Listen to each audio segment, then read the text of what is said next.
introducing fresh blood.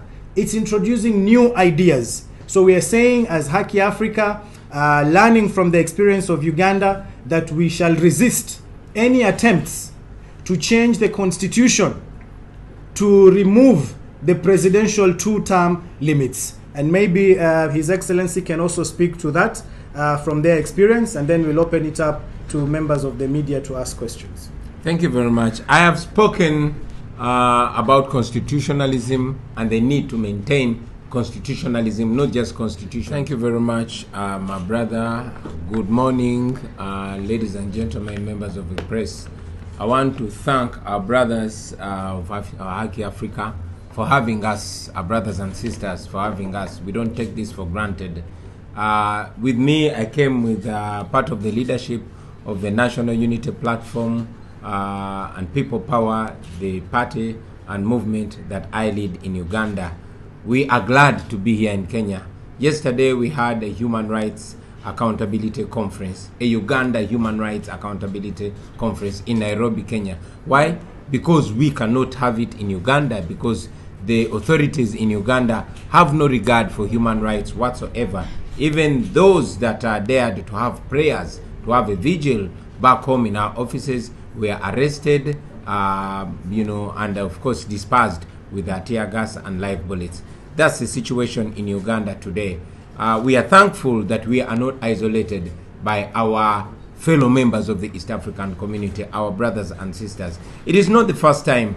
Kenyans have always stood with us. I am alive today, able to speak to you, because you Kenyans started protests that spread to the world over, and those are the protests that pressured General Museveni's military regime to release me from the dungeons where I had been detained. We are thankful for that. We should always remind each other that our brothers and sisters in Kenya, I don't want to speak to it, I want to point at it. I don't want to use so many words, I want to point at Uganda. We experienced it in 2005 when General Museveni moved through his proxies a scheme to change the constitution and remove term limits. And when it was time for him to be held back by the age limit, when he clocked 75, he once again, through proxies, moved a scheme to change the constitution once again. Of course, he did that with a lot of impunity, with a lot of violence, but he did it. What does it show you, Kenyans? That is how it starts. It might start like one errant MP making irresponsible statements. And yes, some leaders might actually come out to deny it. General Museveni, while he was being interviewed here in Kenya, he said, certainly not, I will not rule beyond 75. When it was talked about that he was intending to change the constitution and remove term limits, he dismissed it as idle talk. But ultimately, we lost lives, we lost lots of resources, all in a bid to change the constitution and maintain himself in power. So do not be woodwinked.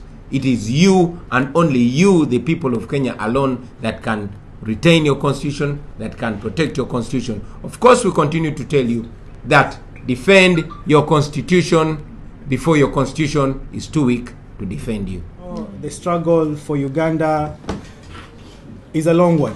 And we all know what Uganda has been through over the last few years. You will recall during the elections what happened in that country. And as East Africans, we must remember that we stand together as one. That is why it is great for us to host His Excellency here today, basically to continue with the agitation for a free Uganda, for a democratic Uganda, because we believe a free Uganda is a free Kenya. A democratic Uganda is a democratic Kenya. Our struggles are united. We are all one people, we are one community. And that is why, as human rights organizations, as community-based institutions, here at the coast and in Kenya in general, we want to send a message of solidarity to all Ugandans through His Excellency here, that we shall support each other when it comes to issues of human rights. We shall support each other when it comes to issues of democracy. Recently, we saw Parliament this week electing members of Parliament to represent Kenya in the East African Legislative Assembly. we are appealing, particularly to those members of parliament from the coast here, Hassan Omar, Shahbal, and others, to ensure that the message of democracy, the message of human rights, the message of justice is sent to all countries in Eastern Africa, and more so again.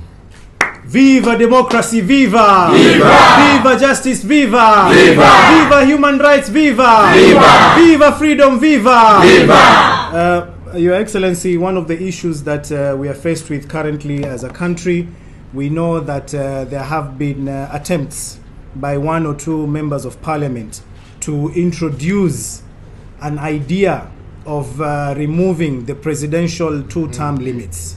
We want to send this message because we know Uganda has lived through that experience. We want to send a message to the members of parliament that as human rights defenders, as activists, we want the constitution implemented to the letter. We cannot allow a perpetual presidency because we know the effects of that. We have seen it in Uganda, we are seeing it in Rwanda, and Kenya cannot go that direction. So we are urging Kenyans to resist any such attempts. Any individual in power for more than 10 years and he feels they need to continue still being in power, it means that that individual is incompetent and that they cannot deliver their mandates, because 10 years is more than enough time you need to express your development plans, for you to implement whatever you want to do. And there is a reason why you have term limits, so that you can allow others also to get an opportunity to lead this country.